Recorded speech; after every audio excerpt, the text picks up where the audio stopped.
student speaker. Luciana Gomez is a junior here at Design Tech High School with a multifaceted background in leadership and communication and creative expression. She's an active participant in student council and speech and debate, and she's driven by a desire to make professional opportunities more accessible through marketing and public relations. Beyond her academic and community building initiatives, she also focuses, Luciana is also a competitive boxer and a composer of original classical and piano music. Her talk here will explore the ripple effects of encouragement. So let's pay close attention to Luciana Gomez.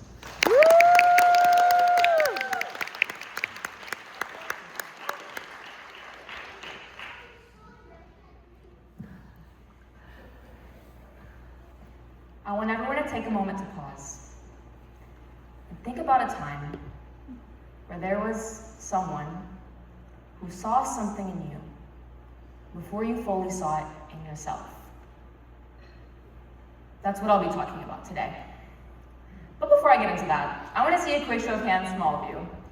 Who here remembers being asked the question as a kid, what do you want to be when you grow up?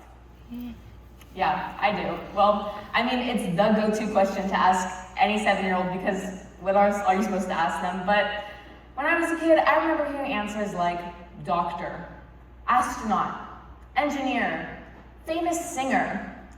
But looking back on it, what I think that question was really asking wasn't just what we wanted to do. It was asking what we believed was possible for ourselves. Because maybe a lot of you can relate to this, but at least when I was young, I sort of lived in this space of freedom where everything and anything felt possible. And I didn't really have that sense of limits yet. And do you guys know what the exact definition of potential is? Yes, maybe no. Well, the reason I ask is because I didn't. I had to Google it before this. But what I found is that potential means existing and possibility. And I really love that idea because it means we're already in it. But I also learned that just because we exist in possibility doesn't mean we believe it. Because when I got to high school, that feeling of potential where everything was possible and sky's the limit started to fade away. And I started to become really self-aware, and not in a good way. I started, thinking, maybe I'm not enough. Not enough to be picked, not enough to be liked. And over time, that feeling, it turned into loneliness. And over time, my world just became really small. But then one day, something really small happened. I was walking in the halls of my high school. I was just a freshman at the time, and there was nothing important about that day. There was nothing important going on in my head, nothing important that I was doing. I was just going off to my next class.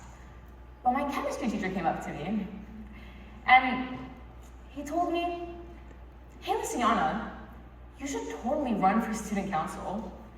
And I remember thinking to myself, is he talking to me? I mean, student council, that was never something I really imagined myself doing. And he didn't go on this long explanation talking about my credentials or my achievements or anything like that. All he said was something like, "I just think you'd be really good at it."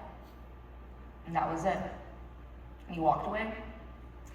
But that moment stuck with me because it wasn't about everything I thought I wasn't. It wasn't about my grades, my achievements, anything I had been trying to prove to people all year. All it was someone believing something in me before I could fully believe it myself. And that's when I started to understand that maybe human potential isn't something we have to prove first and then believe in later. It's something we start to believe in and then act on. It's not about creating more pressure or making people more impressive or making people more competitive.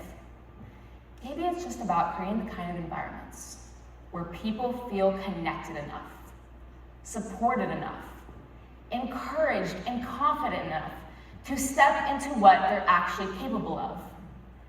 Because the thing is, I always had that potential. I was always existing in possibility. Nobody gave that to me. My teacher didn't give that to me. All he did was create a moment where I could see it. And that's when I started noticing how much that matters in the way we lead people, in the way we treat people, in the way we show up in everyday moments. Because it's not always the big things that are going to change someone's path. Sometimes, all it is just including someone in a conversation, sharing something you know instead of keeping it to yourself, or encouraging someone to try something new. And studies in psychology actually show that belief plays a huge role in what people are capable of doing. When people believe in their abilities, or when other people believe in them, they become significantly more likely to take action and perform better. And so, now when I think of potential, I think about it differently. Because potential isn't something that we have to build from scratch. It's because potential, it's already there. But whether or not someone steps into it often depends on the environment around them. You know, and that's the part we have control over. It's about how we show up. Whether we're only focused on ourselves in the day, or we take the second to ask, how can I be helpful? Not for credit, not for recognition, not for an award, but just because we can. You want to know what the cool part is? Those moments are completely free. But at the end of the day, connection doesn't replace hard work. And belief, it doesn't do the work for you, but it can be the reason someone starts. And so maybe designing human potential isn't about creating something new in people. Maybe it's just about making the kind of spaces where people feel free to become who they could be, or really, who they already are.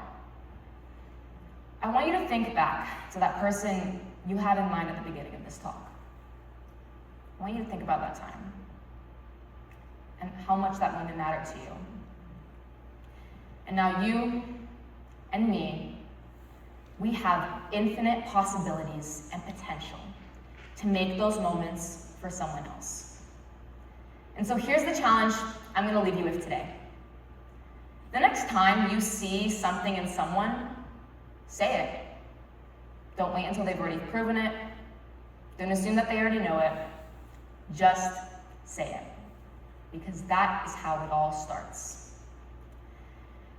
And sometimes, all it takes is one person who believes it first. Thank you.